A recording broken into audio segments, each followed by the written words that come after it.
우리 서영민 집사님 기도해 주셨던 것처럼 전성도님 오늘도 갔다가 왔는데 아마 이번 주를 넘기지 못하실 것 같습니다. 어제 밤에 10시에 전화가 왔었어요. 현철이 형제한테. 아무래도 좀 위독하신 것 같다고. 그래서 밤에 10시 좀 넘어서 갔다가 왔는데 어저께는 잘 넘기셨고 오늘도 잠깐 가보니까 언제 어떻게 되실지는 모르겠어요.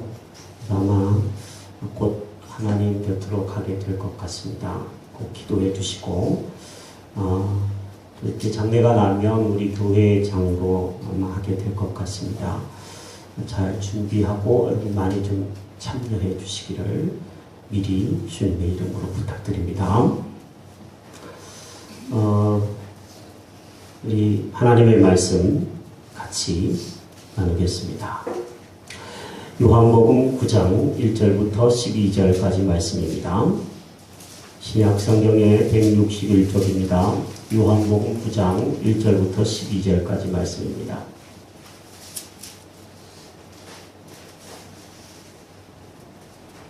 우리 최선영 집사님 내일부터 공사하는 거 맞아요? 네, 우리 최선영 집사님이 내일부터 학원 오픈을 위해서 공사를 합니다. 다기봉 2층에서 이제 다기봉 2층이랄까 말이 좀 그렇다. 네, 다기봉 아시죠? 네, 2층에서 학원을 하는데 학원 이름이 이렇대요. GJS 맞죠 집사님? 네, GJS 이 뭔지 아세요? G God, 네, J Jesus, S Holy Spirit, 네, 준말입니다. 하나 성부, 성자, 성령 학원이에요. 대단한 성령의 임재가 일어날 것 같은데 기도해 주시기를 바랍니다. 네. 자, 우리 요한복음 9장 1절부터 12절 같이 읽습니다. 시작. 예수께서 길을 가실 때에 날 때부터 맹인된 사람을 보시니라. 제자들이 물어 이르되 라삐여 이 사람이 맹인으로 난 것이 누구의 죄로 인함이니까? 자기니까 그의 부모니까? 예수께서 대답하시되 이 사람이나 그 부모의 죄로 인한 것이 아니라 그에게서 하나님이 하시는 일을 나타내고자 하심이라. 때가 아직 낮음에 나를 보내신 이의 일을 우리가 하여야 하리라. 밤이 오리니 그때는 아무도 일할 수 없느니라. 내가 세상에 있는 동안에는 세상의 빛이로라. 이 말씀을 하시고 땅에 침을 뱉어 진흙을 이겨 그의 눈에 바르시고 이르시되 실로암 못에 가서 씻으라 하시니 실로암은 번역하면 보냄을 받았다라는 뜻이라. 이에 가서 씻고 밝은 눈으로 왔더라. 이웃 사람들과 전에 그가 거리는 것을 보았던 사람들이 이르되 이는 앉아서 구걸하던 자가 아니냐. 어떤 사람은 그 사람이라 하며 어떤 사람은 아니라 그와 비슷하다 하거늘 자기 말은 내가 그러하니 그들이 묻되 그러면 내 눈이 어떻게 떠졌느냐. 대답하되 예수라 하는 그 사람이 진흙을 이겨 내 눈에 바르고 나더러 실로암에 가서 씻으라 하기에 가서 씻었더니 보게 되었노라. 그들이 이르되 그가 어디 있느냐. 이르되 알지 못하노라 하니라. 아멘. 오늘은 요한복음에 등장하는 7개의 표적 중에서 6번째 표적을 함께 살펴보려고 합니다. 이 본문에 등장하는 맹인이 있습니다. 이 맹인은 날 때부터 맹인이 되었던 사람입니다. 말이 맹인이지 아마 가장 장애인으로서 고통받는 사람은 맹인일 거라고 우리는 충분히 상상할 수 있습니다. 다리가 아픈 장애인도 있고요. 또 몸의 다른 기능이 불편한 장애인도 있겠지만 맹인은 정말 앞을 하나도 볼 수 없기 때문에 모든 것들이 다 불편할 수밖에 없을 것입니다. 이 맹인은 날 때부터 맹인이었고 또 맹인으로서 살았기 때문에 가난이 그지없었고 고통 속에서 살았을 것입니다. 그런데 예수님은 이 맹인을 보시고 계시다라는 것이 성경의 1절에 등장하는 내용입니다. 1절 말씀은 이렇습니다. 예수께서 길을 가실 때에 날 때부터 맹인된 사람을 보신지라. 따라해 보겠습니다. 예수님은 고난받는 사람을 보고 계십니다. 제자들은 이 맹인을 바라보면서 예수님에게 이렇게 질문을 던졌습니다. 선생님, 이 사람이 맹인으로 난 것이 누구의 죄 때문입니까? 자기의 죄 때문입니까? 부모의 죄 때문입니까? 물었습니다. 즉 제자들은 이 맹인을 보면서 이 맹인이 맹인된 원인을 찾으려고 했다라는 것입니다. 죄가 얼마나 많으면 저럴까? 이런 생각들을 하면서 이 장애우를 지켜보고 있었습니다. 하지만 예수님이 이 장애우를 보는 관점은 전혀 다릅니다. 예수님은 제자들에게 이렇게 말씀하셨죠. 이 사람이나 그의 부모의 죄로 인한 것이 아니다. 그에게서 하나님이 하시는 일을 나타내고자 하심이라 말씀하셨습니다. 예수님은 맹인됨의 그 현실을 보신 것이 아니라 이후에 있을 이 맹인을 통하여서 드러날 하나님의 영광을 바라보고 이 맹인을 쳐다보고 계셨다는 것은 매우 의미 있는 얘기입니다. 사람들은 고난을 만나면 일단 원인부터 찾으려고 합니다. 예를 든다면 필리핀에 2주 전에 큰 태풍이 있으면 외국 사람들이나 다른 나라 사람들은 그 원인을 찾기에 급급합니다. 엘니뇨다, 라니냐의 자연현상이다, 이런 과학적인 원인을 찾으려고 그러는 사람도 있고, 또 어떤 사람은 영적으로 원인을 이렇게 찾는 경우도 있죠. 그곳은 우상이 가득한 지역이어서 그래서 하나님이 징계를 내리신 거야, 이렇게 바라보는 사람들도 있습니다. 저는 어떤 것도 정확한 원인을 찾을 수는 없다고 생각합니다. 하지만 한 가지 분명한 것은 하나님은 그 원인에 대한 관심보다도 지극히 고난당하는 그 사람들을 지금도 지켜보고 계시고 그들에게 하나님의 은혜가 전달되기를 바라고 계시다라는 사실입니다. 그것은 분명한 현실입니다. 실제로 우리 주변에 보면요, 아주 장애를 앓다가 어려움을 겪다가 그 어려움 속에서 하나님을 만나고 하나님의 영광을 드러내는 경우들을 많이 지켜봅니다. 요즘에 매스컴에 등장하는 레나 마리아, 혹은 우리 장애인으로서 우리나라에 처음으로 국비 장학생으로 일하다가 미국의 백악관에서까지 일했던 얼마 전에 확보하신 강영우 박사 같은 경우들은 다 그런 경우들입니다. 시각장애인인 경우도 있고 또 사지장애인인 경우도 있지만 그 장애 속에서 그들은 하나님이 자신을 지켜보는 애틋한 사랑을 만납니다. 그리고 나서 그들은 변화되어져서 결국에는 하나님의 영광을 크게 드러내는 세계적인 사람이 되기도 합니다. 존 밀턴이라고 하는 신라권을 쓴 이 사람은 실명한 후에 신라권이라고 하는 작품을 썼습니다. 우리가 아는 헬런 켈러는 보지 못하고 듣지 못하고 말하지 못하는 세 가지 장애가 있었습니다. 중증장애인이죠. 그렇지만 이 사람은 선생님을 통해서 하나님의 사랑을 알게 되면서 위대한 세계적인 교육가로서 여호와의 영광을 크게 드러내는 사람이 되었습니다. 고난을 만날 때 혹은 고난을 만난 사람들을 바라볼 때 무엇을 바라보느냐가 그만큼 중요하다는 것입니다. 여러분이 고난을 당하시더라도 또 주변에 고난당하는 사람을 바라볼 때도 그 현상 자체만을 바라보면서 왜 저 사람이 저렇게 고난을 당할까? 저 사람이 뭐 잘못한 게 있지는 않은가? 이렇게 생각하지 마시고 그 사람을 바라볼 때 그 사람의 어려움들을 극복하게 하시는 하나님, 그래서 그 어려움 뒤에서 어떻게 하나님의 영광이 드러나게 될지에 대해서 여러분이 지켜보시고 바라봐 주시고 기도하신다면 반드시 그 속에서 하나님의 위대한 영광이 드러나게 될 줄로 믿습니다. 어떠한 고난 속에서도 여러분 잊지 마셨으면 좋겠는 것은 예수님이 여러분을 지켜보고 계시다라는 것을 잊지 않으셨으면 좋겠습니다. 예수님이 지켜보신다라는 것은 함께 하신다라는 얘기고, 함께 하신다라는 얘기는 도와주실 수 있는 분이시라는 이야기입니다.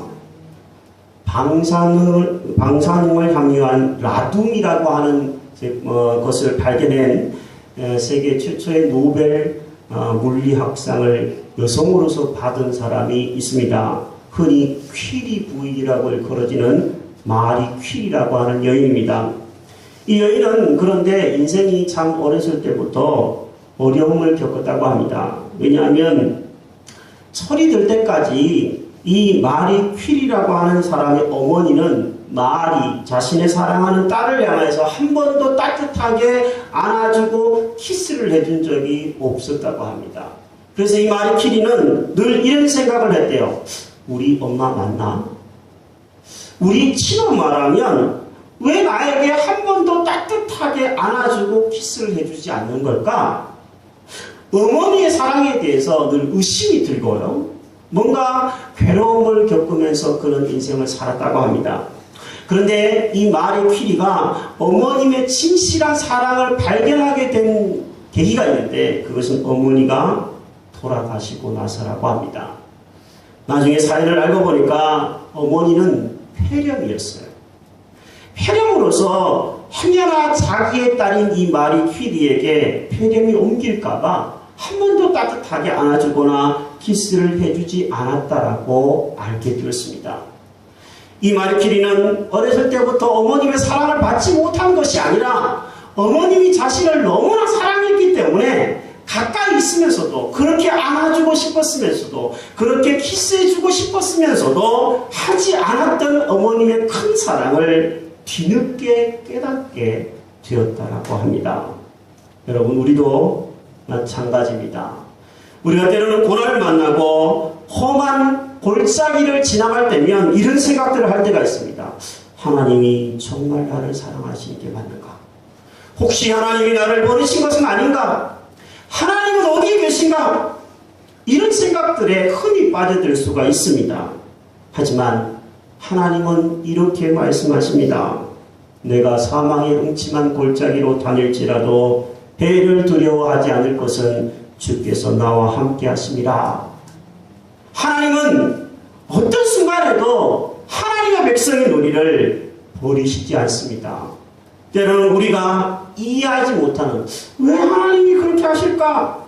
퀴리 부인처럼 그런 시기가 있습니다. 하지만 그것이 지나고 나면 언젠가는 알게 됩니다. 아, 하나님이 그때도 나를 지켜보고 계셨구나. 그때도 나와 함께 계셨구나. 그래서 내가 이렇게 이길 수 있었구나. 고백하게 될 날이 오리라고 믿습니다. 예수님은 고난받는 자와 특별히 함께 계신 줄로 믿습니다. 여러분 주변에 혹은 여러분들이 어려움을 겪고 있다면 주님이 여러분들을 지켜보시고 함께 하신다는 것을 한시도 잊지 마시고, 특히 주변에 고난당하는 사람을 바라볼 때 뭔가를 판단하려고 그러지 말고요. 그 사람이 하나님이 함께 계심을 덧입어서 잘 극복해내고 여호와의 영광이 드러나게 해달라고 기도하는 여러분들이 되시기를 주의 이름으로 부탁드립니다. 두 번째로 이 부분을 통해서 우리가 배울 수 있는 것은, 예수님은 고난받은 사람을 향하여 함께 하실 뿐만 아니라 보시고 계실 뿐만 아니라 고치시고 그 고난받는 사람을 구원하신다는 것입니다. 따라해 보겠습니다. 예수님은 고난당하는 사람을 고치십니다. 당시에 이 소경과 같은 장애인들은요, 부정한 사람, 큰 죄인으로 흔히 이해가 되어졌습니다. 유대인들이 그렇게 생각을 한 거죠. 뭐 우리들도 그런 생각들을 심심치 않게 하지 않습니까? 뭔 죄가 그렇게 많길래 저 사람은 저렇게 팔자가 드센가? 뭐 이런 생각들을 우리가 흔히 하는 생각인데요. 근데 이 생각은 굉장히 불교적인 생각입니다. 인과응보라고 그러죠. 흔히 하는 말 중에 이런 말이 있습니다. 내가 전생에 무슨 죄를 지어서 이렇게 생고생을 하는가? 다 불교적인 용어입니다. 전생과 이생, 우리는 그런 것들을 믿지 않아요. 우리가 믿는 것은 은혜의 법칙이죠. 아무리 큰 큰 죄가 있을지라도 하나님은 그 죄인을 용서하실 수 있다.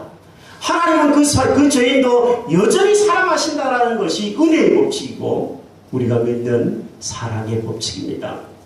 근데 당시 유대인들은 하나님을 알고 있으면서도 좀 착각했던 것 같아요. 소경을 보고서 큰 죄인이라고 느꼈고요. 그래서 이 소경은 성전의 출입이 금지되었습니다. 즉 초막절을 배경으로 이 성경이 써 있는데 유대인들의 3대 절기 중에 하나인 초막절에는 예루살렘 성내가 그냥 사람들로 바글바글합니다.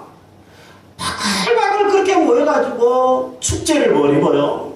즐기고요. 하나님께 예배를 드리는데 이 장애인인 이 사람은 그 축제에 참가하지를 못하는 거예요. 사실 눈이 안 보이는 것보다 더 답답한 것은 하나님이 어디 계신가 그런 느낌이 아니었을까요? 이 초막절이 되면요 한 가지 의식을 이스라엘 백성들은 합니다. 그것은 실로암이라고 한 연못에 가서요 물을 길어와요. 그래서 물을 길어와서 하나님의 성전에 포도주와 물을 함께 붓습니다. 근데 왜 이런 것을 하느냐 하면 이스라엘은 건기와 우기가 뚜렷하게 딱 구분이 되어 있는데 초막절이 지나고 나면 이제 우기예요. 즉 비가 와야지 다음에 농사를 지을 수 있는 겁니다. 비가 안 오면 어떻게 농사를 짓고 어떻게 먹고 살겠습니까? 그래서 기우제 비슷하게 하나님 앞에서 물을 떠가지고 와가지고 실로암 연못에 물을 떠가지고 와서 부으면서 비를 주십시오. 혹은 우리의 죄가 이 물처럼 깨끗하게 씻어지게 해주시옵소서. 이런 의미의 축제를 벌였습니다. 그런데 이 맹인도 참여를 하고 싶었겠죠. 그런데 참여를 하지 못하는 거예요. 안 시켜주는 겁니다. 이렇게 축제에서 철저히 소외된 소경에게 예수님은 먼저 찾아가서 관심을 보이셨습니다. 그리고 그 사람을 고치셨습니다. 여러분, 예수님은 특별히 철저히 소외되고 외롭고 짓밟힌 계층을 돌보시는 참된 메시아인 줄로 믿습니다.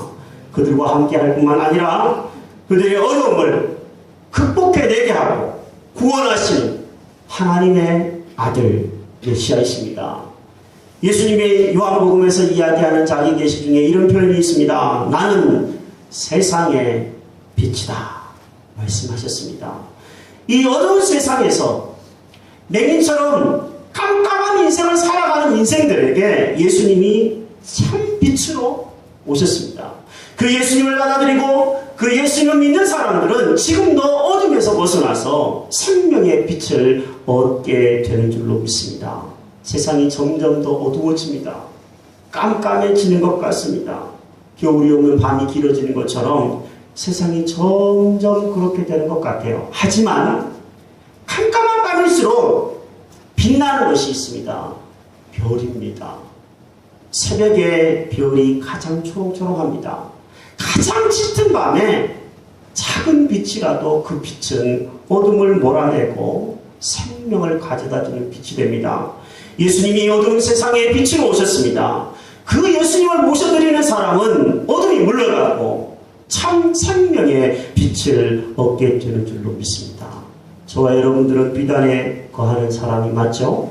우리 주변에 아직도 어두운 가운데 눈은 떴지만 영적인 소경으로 살아가는 사람들이 있습니다. 그분들을 불쌍히 여기는 마음을 갖고 그분들을 메시아 되시는 예수 그리스도, 생명의 빛이 되시는 예수 그리스도 앞에 초청하는 사명이 저와 여러분들에게 있는 줄로 압니다. 이 연말에요, 우리가 그런 사람들에게 관심을 더 기울이며 전도하는 일들에 주력했으면 좋겠습니다. 끝으로 이 예수님이 표적의 요한복음의 표적 7가지에서 계속 똑같이 강조하는 내용이 있습니다. 그것은 바로 우리에게 순종할 것을 요구하신다는 겁니다. 가령 예수님의 놀라운 능력과 역사는 하나님의 영광은 순종을 통해서 계속 일어났습니다. 가나 혼인잔치의 표적을 한번 생각해 보십시오. 예수님이 하인들에게 이렇게 말합니다. 항아리에 물을 또 가서 부어라. 그리고 물을 붓고 나자 이제 그 물을 떠서 사람들에게 나눠주라 하였습니다. 그 말씀에 순종했던 화인들이 물을 떠다가 사람들에게 나눠줬는데 물이 변하여 포도주가 되었습니다. 순종이 일으킨 기적입니다. 왕의 신하의 아들을 고칠 때도 마찬가지입니다. 신하의 아들이 중병에 걸려서 사람을 보내 예수님을 초청합니다. 그때 예수님이 이렇게 얘기하셨습니다. 가라, 너의 아들이 살았다. 그 말씀을 그대로 순종하여서 집으로 돌아가는 길에 사람을 만나게 되는데 아들이 살아났다라는 기적을 경험하게 됩니다. 오병이어도 마찬가지입니다. 나눠주라 그랬을 때 나눠줬을 때 5,000명이 먹는 기적이 일어났죠. 38년 된 병자도 마찬가지입니다. 너의 다리를 들고 걸어가라 라고 하는 명령에 순종하여서 이 병자가 일어나서 걸을 수 있었습니다. 물 위를 걸었던 베드로도 마찬가지입니다. 오라 라고 하는 말씀에 그대로 걸어봤을 때 바다를 걷는 놀라운 경험을 하기도 합니다. 여러분, 우리가 때로는 하나님의 말씀을 이렇게 볼 때 이해가 잘 안 됩니다. 왜 이렇게 하라고 그럴까? 쉽게 말하면 이 냉이를 한번 생각해 보면요, 침을 뱉어가지고 진흙을 만들었어요. 무슨 모드팩도 아니고 이상한 그 막 침 성분이 섞여 있는 그 팩 만들어가지고 눈에 이렇게 바른다고 한번 생각해 보십시오. 모양도 그냥 아주 좀 보기가 그럴 것 같아요. 그리고 좀 불결해 보이기도 하고. 그 또 왜 맹인이 또 어려운 그 신랑까지 가서 씻으라고 그러는가, 이런 어떤 의심을 한다면 끝이 없는 내용입니다. 하지만 성경은 그런 내용을 아무것도 쓰지 않습니다. 다만 이 맹인이 예수님의 말씀에 순종했더니 가서 씻었더니 나았더라, 이렇게 얘기하고 있습니다. 여러분과 제가 하나님의 말씀을 바라볼 때 이런 자세가 필요합니다. 때로는 잘 이해가 안 되고, 때로는 왜 그렇게 해야 되는지 이유를 잘 알 수 없을 때조차도 주님의 뜻이 있는 줄로 믿습니다. 제가 순종하겠습니다. 행동할 때 거기에 놀라운 하나님의 영광이 나타나게 될 줄로 믿습니다. 지금은 예수님이 지금도 고난받는 사람들을 지켜보시고 함께 계시는 줄로 믿습니다. 우리의 눈이 높은 데 있지 않고 낮고 가난한 사람들, 고난당하는 사람들에게 있게 되기를 바랍니다. 필리핀의 사람들 조금이라도 사랑하고 도울 수 있는 길이 있었으면 좋겠고, 또 지금 한창 어려움을 겪고 있는 현철이 형제와 오치현 성도님을 위해서 여러분 영적으로 기도해 주시고, 또 장례가 나면 사랑과 함께 해주시기를 부탁드립니다.